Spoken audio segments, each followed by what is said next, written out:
À la fin de cette vidéo, vous saurez comment créer de sublimes vidéos aériennes sans même disposer de drone.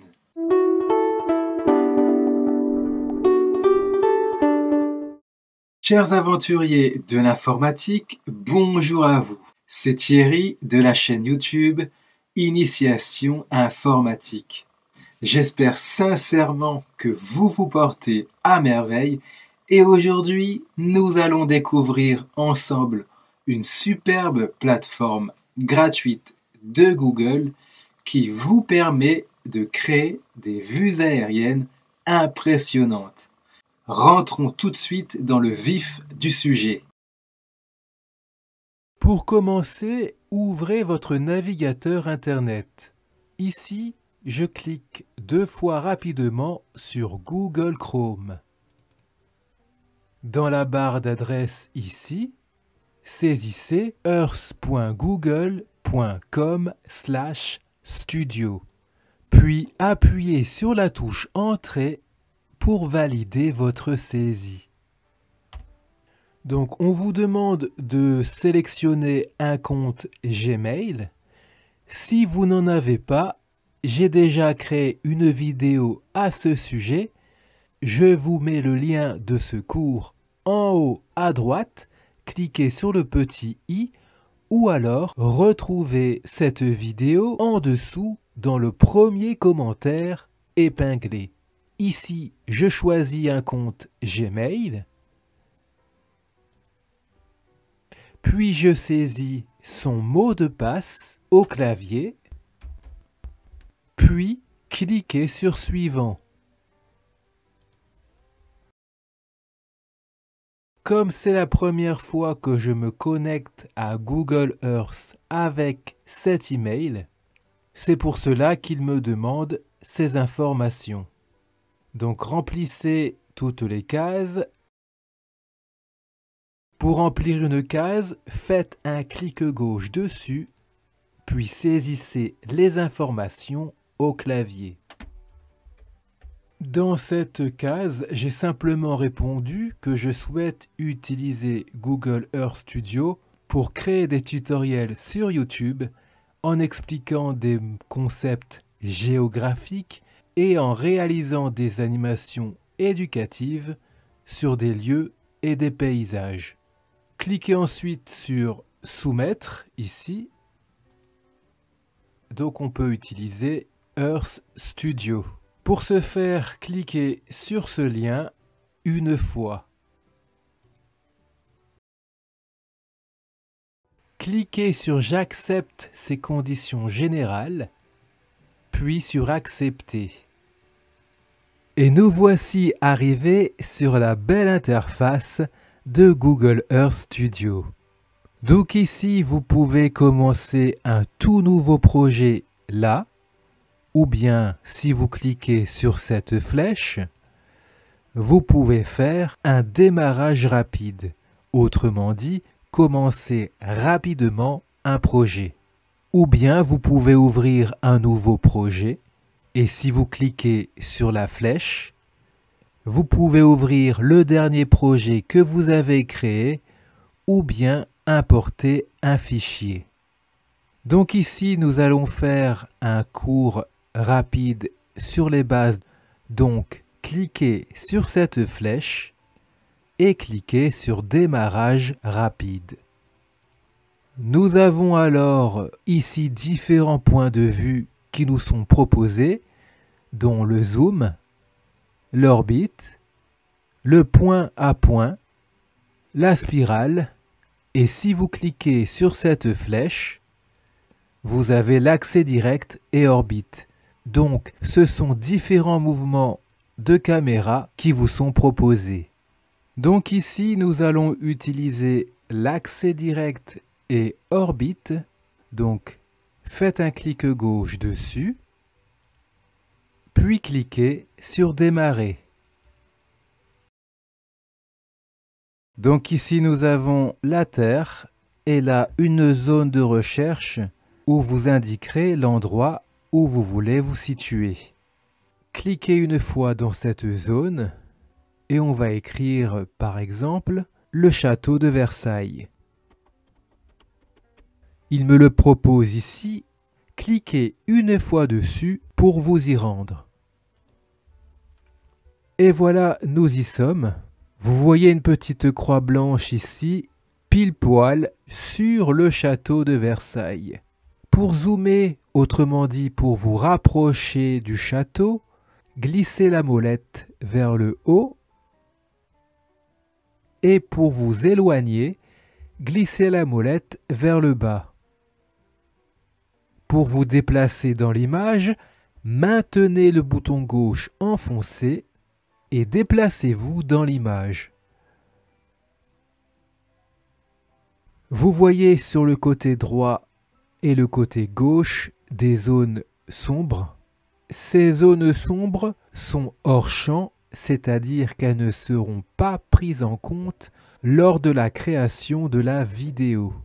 Si vous cliquez sur cette flèche pour passer à l'étape suivante, vous voyez déjà que le modèle de mouvement qui s'appelle accès direct et orbite a été appliqué sur le château de Versailles. Faites pause en cliquant sur ce bouton. En vous plaçant sur le curseur et en maintenant le bouton gauche enfoncé, vous pouvez soit reculer dans la vidéo ou avancer dans celle-ci. En dessous, vous avez différentes options pour ajuster les angles d'observation. Le premier, c'est l'altitude à la fin. Cela signifie qu'il faut indiquer à quelle altitude se trouvera la caméra en fin de vidéo. Et maintenant, abaissons l'altitude en glissant ce curseur vers la gauche, de la sorte que l'on voit le ciel. Voilà, par exemple. Relâchez alors le bouton gauche. Nous avons ici le rayon de l'orbite. Si vous glissez le curseur vers la gauche, vous pouvez vous rapprocher du château et sur la droite, vous vous en éloignez. Donc on va le mettre par exemple, voilà, par ici. Relâchez le bouton gauche. Quant à l'altitude de la cible et l'angle d'approche, nous n'allons pas y toucher. Et vous pouvez aussi tourner dans le sens d'une aiguille d'une montre en cochant cette case. Passons à l'étape suivante en cliquant sur cette flèche. Donc actuellement la vidéo dure 25 secondes. On va l'allonger un petit peu en vous plaçant dessus, clic gauche enfoncé et glisser vers la droite pour l'augmenter. Voilà, on va mettre 30 secondes. Relâchez le bouton gauche, voilà. On continue en cliquant sur ce bouton. Sur cette fenêtre, vous avez une option ici caméra et donc vous pouvez changer de vision en cliquant une fois dessus. Donc par exemple, on va faire supérieur, cliquez dessus. Maintenant, vous voyez une carte avec ici le château de Versailles qui est ciblé par ici notre caméra. Et ce polygone en blanc, c'est le champ de vision de la caméra. Comme n'importe quel logiciel de montage vidéo, vous avez ici une timeline. Là, nous sommes au début de la timeline. Si vous cliquez et maintenez le bouton gauche enfoncé et que vous glissez vers la droite pour évoluer dans la vidéo, vous voyez que la caméra se déplace et effectue une rotation sur le château de Versailles. On va remettre le plan réaliste à droite et cette vision schématisée à gauche. Pour ce faire, cliquez une fois ici, puis cliquez sur 2 pour diviser l'écran en deux. Si vous voulez inverser les deux visuels, pour ce faire, on va mettre l'affichage caméra ici, cliquez sur supérieur et cliquez sur caméra. Voilà. Et vous voyez que si l'on se déplace dans la vidéo, les deux sont parfaitement synchronisés.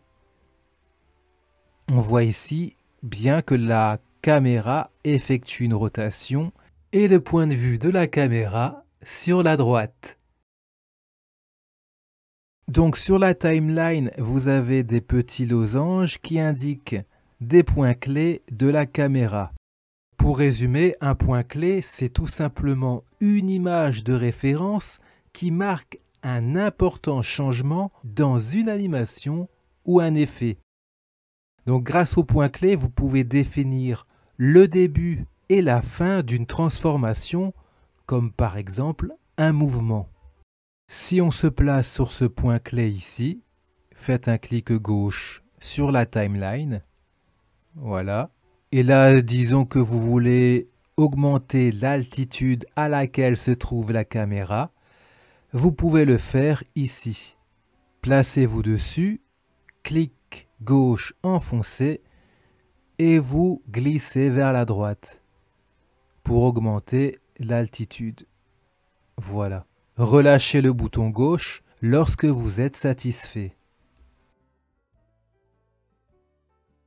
Donc là, je vais revenir en arrière et annuler cette action en allant sur Édition, clic gauche et en recliquant sur Annuler.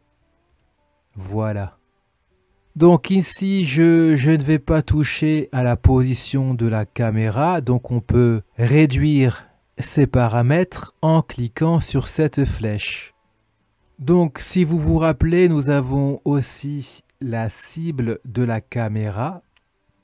C'était la petite croix blanche que nous avions vue au début de cette vidéo. Je ne vais pas y toucher. Et rotation de la caméra, vous pouvez aussi, si vous le souhaitez, la modifier. Mais là, comme j'ai utilisé un modèle, donc je ne vais pas non plus y toucher. Comme ça, ce cours aussi ne va pas durer des heures. Vous pouvez également vérifier les paramètres du projet. Pour ce faire, cliquez sur Fichier et rendez-vous sur Paramètres du projet. Cliquez. Voilà. Donc cette vidéo sera exportée en Full HD, c'est-à-dire en 1920 par 1080 pixels, ce qui est largement suffisant. Ici dans Monde, si vous cliquez sur la flèche, eh bien vous pourrez aussi, et c'est vraiment génial, faire des vidéos sur la Lune ou depuis Mars. Cliquez ailleurs pour sortir de ce menu. Ici, il nous indique que ce projet a une durée de 903 images. Si vous préférez le time code, cliquez sur cette flèche et cliquez sur temps. Voilà, là nous voyons que le projet dure 30 secondes. Le projet a une fréquence d'image de 30 images par seconde actuellement, mais vous pouvez changer cela en cliquant ici. Cela dépend de vos besoins, mais je préfère une vidéo plus fluide, donc je vais mettre 60 images par seconde en cliquant ici.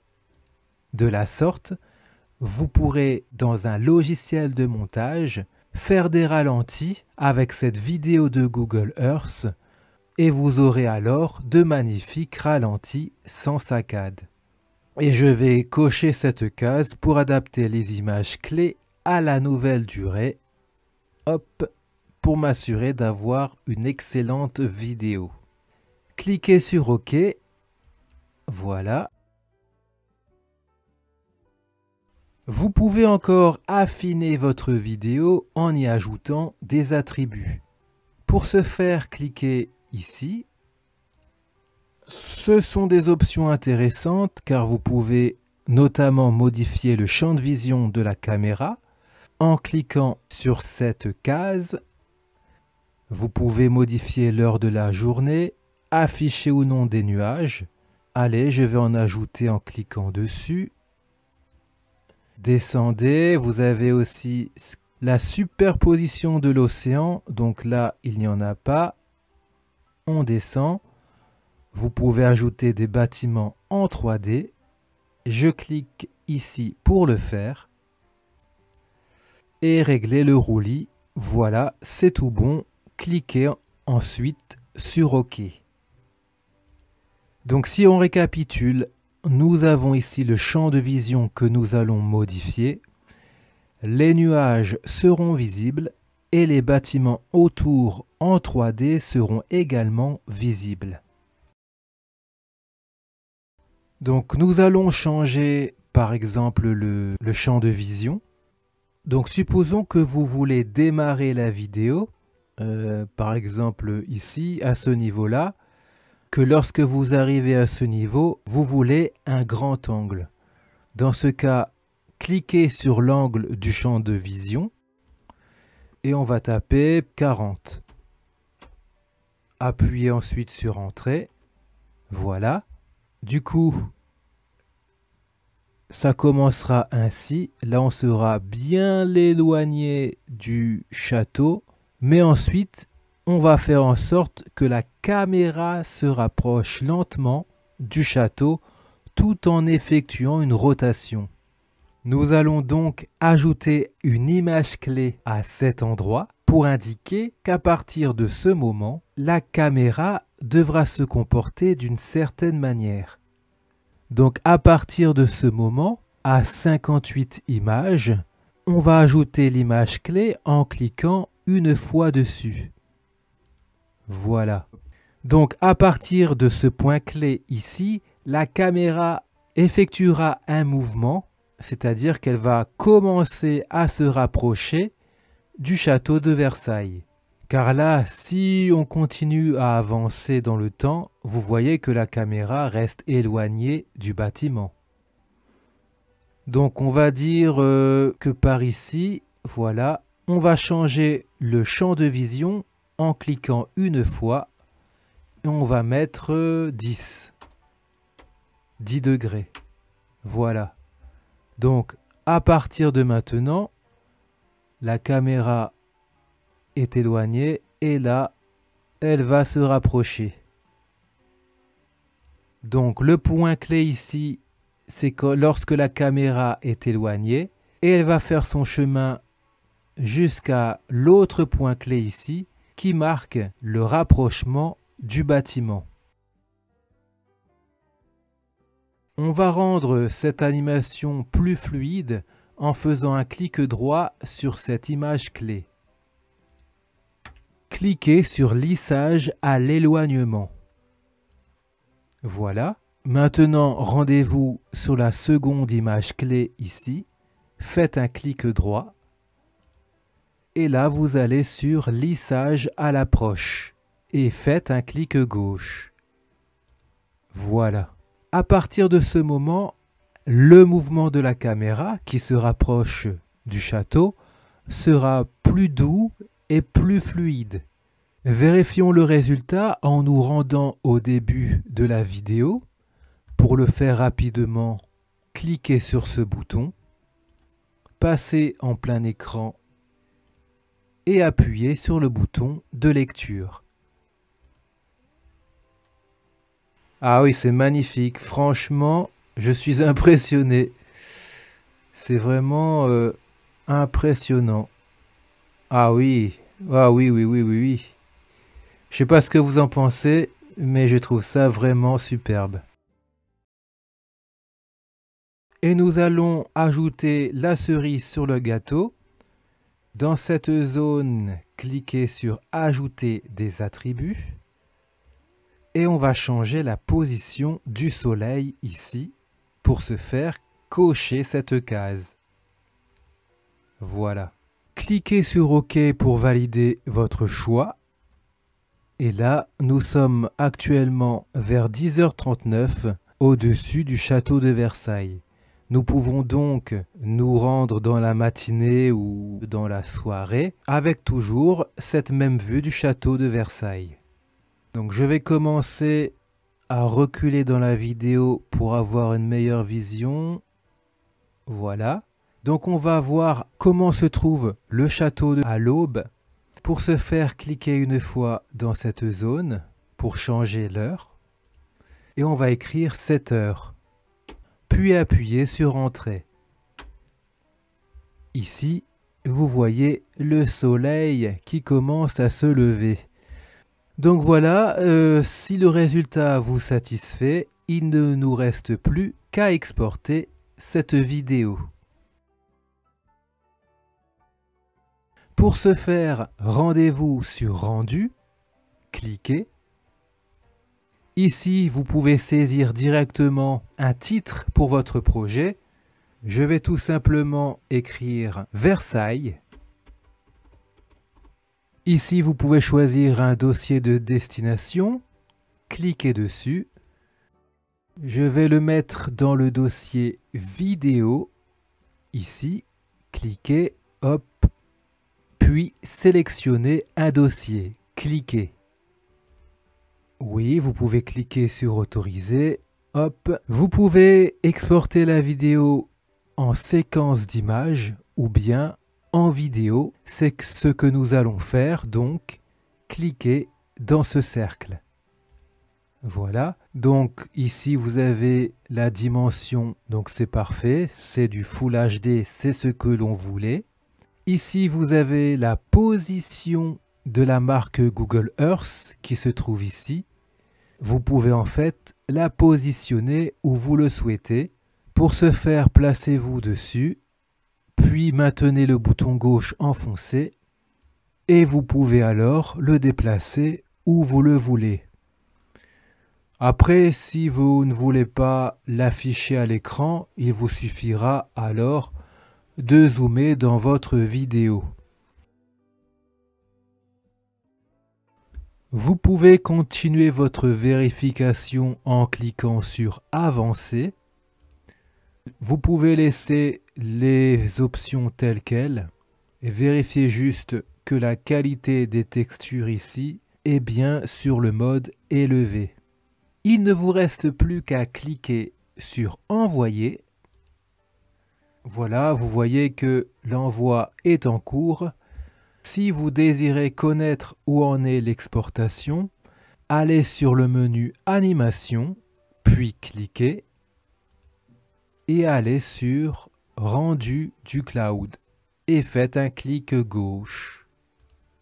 Donc vous voyez que le fichier Versailles est en file d'attente comme indiqué. Il est à 0%. En général, il vous faudra patienter une dizaine de minutes. Google vous enverra un email lorsque votre vidéo sera prête. Si vous voulez annuler l'exportation, vous pouvez cliquer ici sur cette croix. Donc, je me suis rendu sur ma boîte Gmail comme indiqué et nous avons effectivement reçu un message de Google Earth Studio pour nous annoncer que le rendu de la vidéo a été effectué. Ouvrons ce message en cliquant une fois dessus. On a bien la vidéo ici au format MP4. Donc il est bien précisé que l'on a 10 jours pour télécharger cette vidéo. Faites un clic gauche sur ce bouton pour la télécharger sur votre ordinateur. Voilà, la vidéo a été téléchargée. Cliquez directement dessus pour la consulter. Ah oui, c'est vraiment magnifique. En plus, cette lumière là sur les bâtiments à l'aube, j'adore. On voit bien la couleur un peu jaune, orangé. Oui, c'est vraiment magnifique, c'est vraiment superbe.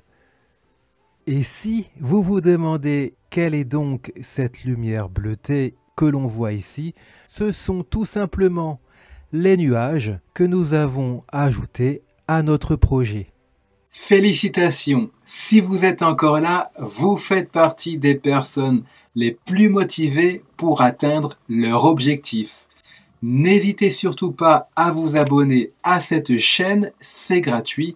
Et si vous débarquez pour la première fois sur la chaîne YouTube, je vous souhaite la bienvenue et je vous invite à récupérer votre bonus.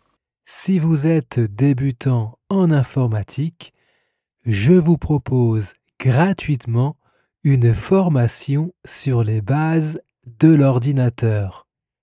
Pour y accéder, rendez-vous en dessous de la vidéo et cliquez sur Afficher plus pour accéder à la formation. Sur ce, prenez soin de vous. Bye bye.